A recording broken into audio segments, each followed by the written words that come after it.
Hello everybody, welcome to the Mild Rumpus. Today I'll be sharing all of the books that I read during the month of February. Even though February is the shortest month of the year, I somehow managed to read all of the books that were on my TBR as well as an additional book, which basically set a personal record for me. I've never read this many books in a single month. I don't know if I'll ever read this many books again. And what's weird is that I can't really account for the time. Like if you've been following my weekly wrap-ups, you would see I'm not like speed reading constantly. There were days that went by that I didn't read a single page. So it's a mystery to me, but let's talk about them. So I kicked off this month by reading a series of books by one of my favorite authors, Octavia E. Butler. It was originally known as the Xenogenesis series. It's been rebranded as Lilith's Brood. This is a series that has some incredible world building from Butler, and it tackles some really heavy subject matter like colonialism, gender, race, xenophobia, agency versus comfort.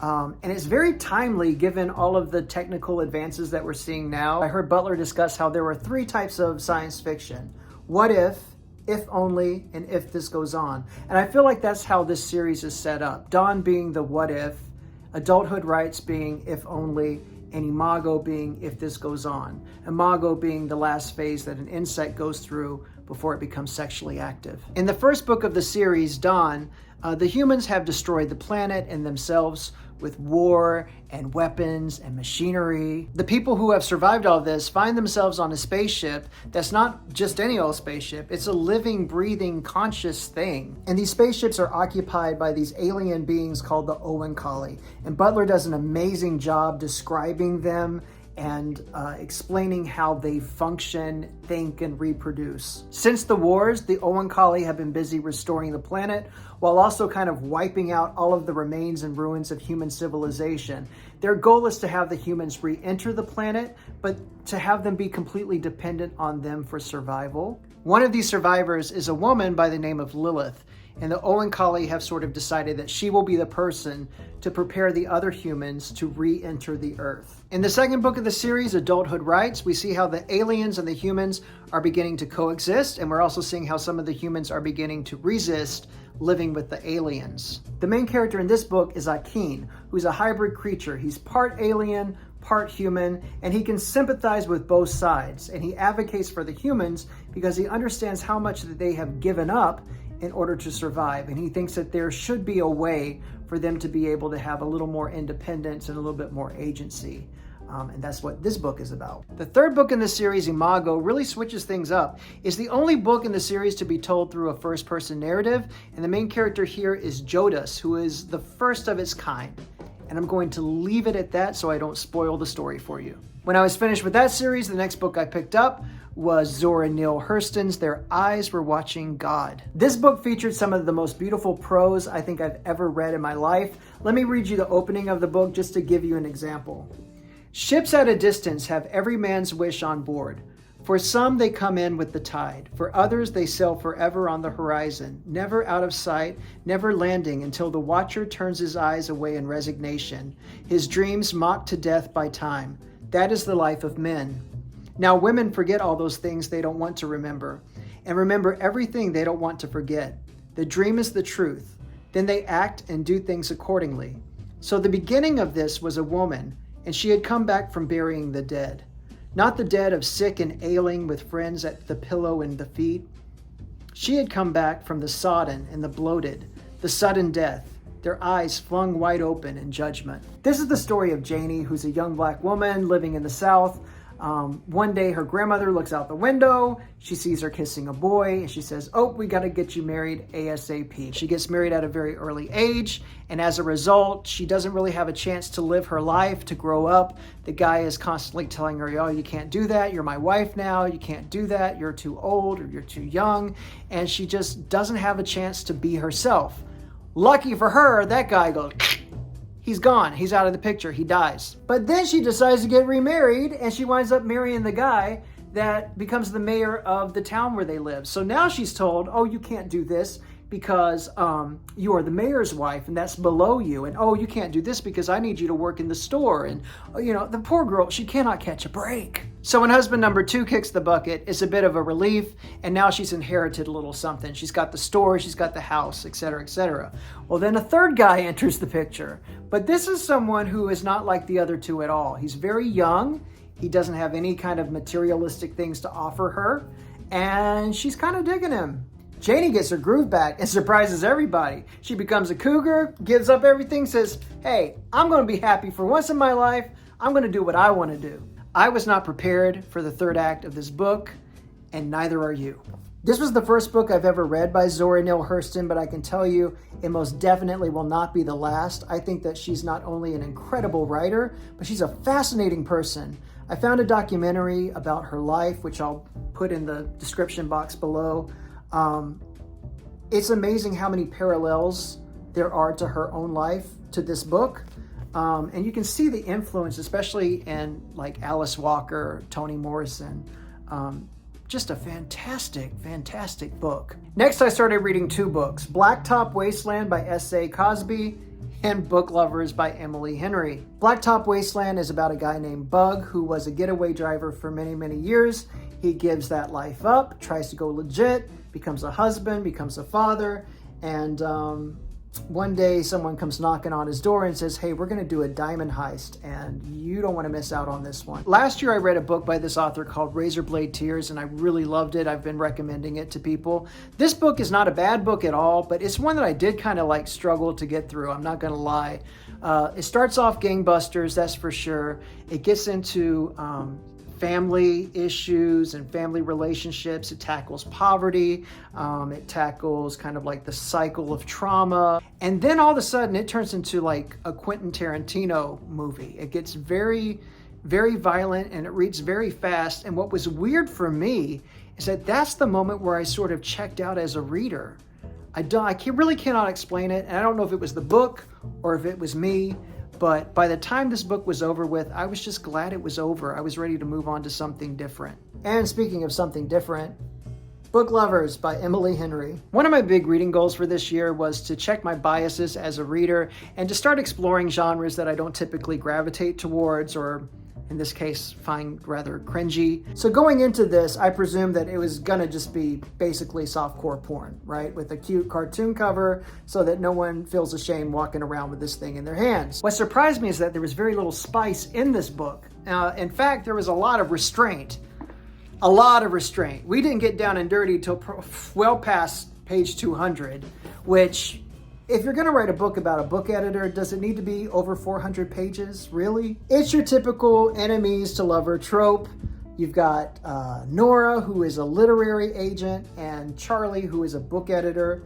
Nora agrees to go on a vacation with her sister to this little town where a book that she has been representing is set. And then guess who shows up? You guessed it, Charlie, the book editor. And hilarity ensues. Nora is very reminiscent of Bridget Jones at the beginning of this book. You know, clumsy, falling into doors and piles of deer poop. That's a real thing that happens. And as time goes on, they develop feelings for each other. And then eventually, you know, first base, second base, where else but in a library. But when that happens, they're like, whoa, whoa, whoa. HR issue. So like I said before, there's a lot of restraint and, tingling and heaviness between my thighs. And then finally, when they do get down to it, you're just kind of like, ugh, God, people are gross. So yeah, I did that. I read Book Lovers. I can say I did it. Am I mad that I did it? No.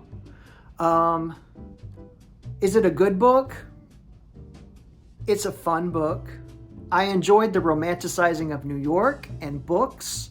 There was actually a reference to Octavia E. Butler in chapter 14. Didn't see that one coming. I think I will eventually read another Emily Henry book. I have one, believe it or not.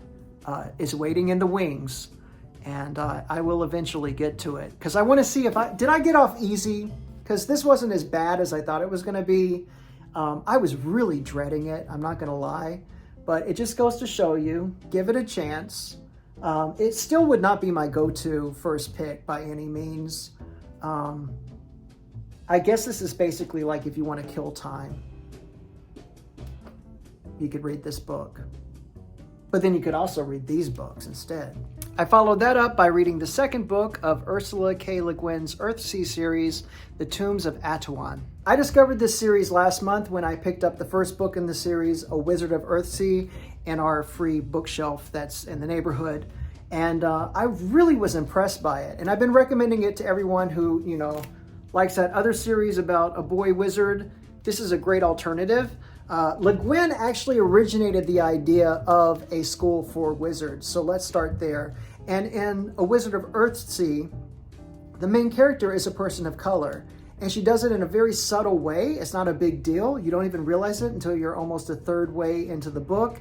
And keep in mind, this was written in the 60s, so that was pretty revolutionary. And the main character of the second book is a young girl who is selected to be the priestess of the Tombs of Atuan, known as the Eaten One. Light is prohibited in the Tombs of Atuan, which means that the majority of this book takes place in the dark.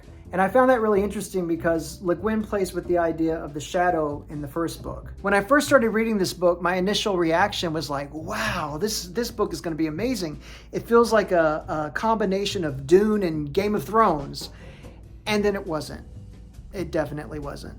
I was expecting dragons and sorcery and magical mischief, and yeah, there was none of that. And this may be a spoiler, so if you don't want to know, just, la la la la la la. But the main character of the first book, Ged, he does show up in this story, but not until you're well into it. Just wanted to let you know that because I know that as a reader, I was missing that character, and I wanted to know what was happening with him. Because especially since this wasn't the adventure that I thought it was going to be. And then right around that time, I got tagged to do the Holmes is where the heart is tag. And I know I said in that video, I feel like a hypocrite for doing this tag because I've never read a Sherlock Holmes book. So I decided to remedy that. And I snuck in A Study in Scarlet, the first book of the Sherlock Holmes collection. I was not wild about it. It was honestly my least favorite book that I read the entire month. Conan Doyle goes into this weird thing about the Mormons. It's like it's a whole nother book. He's got a bone to pick with the Mormons and indigenous people. And it was just like, what is happening right now? I followed that up with James Baldwin's Another Country. I know in my TBR video, I talked about how this is about a jazz musician who is in the bohemian scene. And,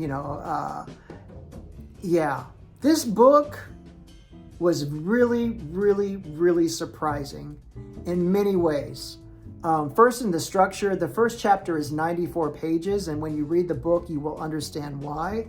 But I cannot imagine what the reaction must have been when this book came out in, I want to say 61, 62, 63. So at this point, I've read Go Tell It on the Mountain, Giovanni's Room, If Beale Street Could Talk, Notes on a Native Son, and then there's one that I always feel like I'm leaving out. I can never remember what that book is, but I know I've read another one by him. But out of all of the books, by far, this is the grittiest and darkest. It goes places where I've never seen Baldwin go before, and it's very explicit. Again, it blows my mind that this was written during that time period. You've got extramarital affairs, interracial affairs, bisexuality, rape, murder, all kinds of, it goes there. It really goes there. The book is filled with complicated characters and convoluted relationships, and everyone in the book is flawed in some way, and has done reprehensible things. But I do think that it shares a similar theme with the Tombs of Atuan about recognizing what you've done, reckoning with that, and then learning how to forgive yourself. There's a passage here that I marked because I thought, there's a connection. One of the characters says, "When you're older, you'll see, I think, that we all commit our crimes. The thing is not to lie about them, to try to understand what you've done, why you've done it, blah, blah, blah, blah, blah. That way you can begin to forgive yourself. That's very important.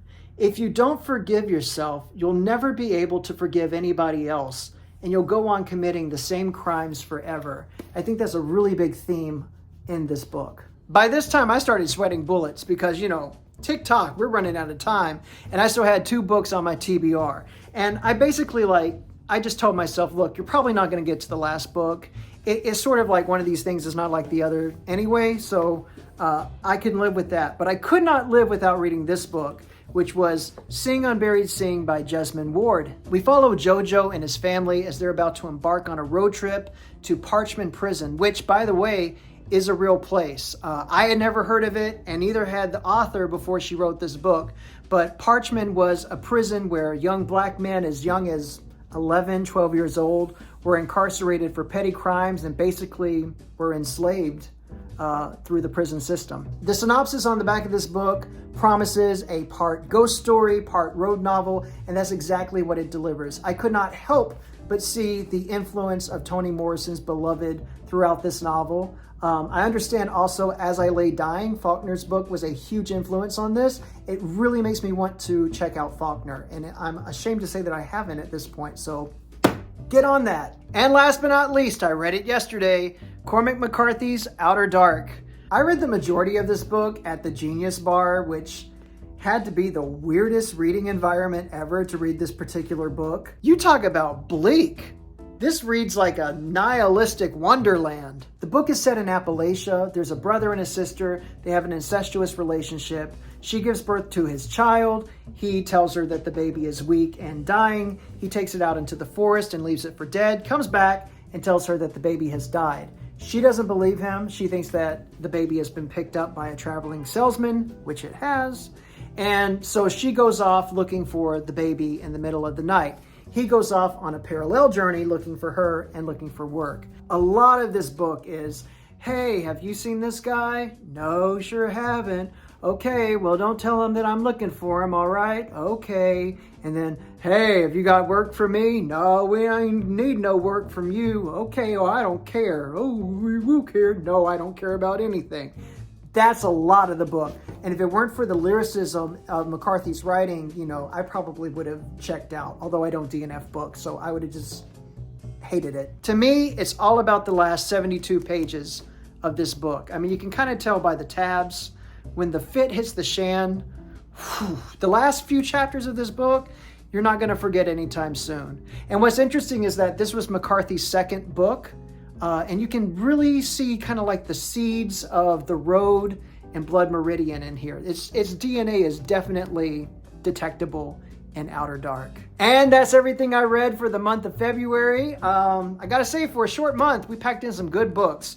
Let me know what you were reading, what were the best books, and what were the stinkers. Tell me what to stay away from. Make sure you feed the algorithm, do all the things. I've already put together the TBR for next month, and I gotta say, it is based on the dumbest idea ever, but I'm super stoked by the titles. Like, I'm really looking forward to that one. So be on the lookout for that next week. Happy reading, and I will see you next time. Bye.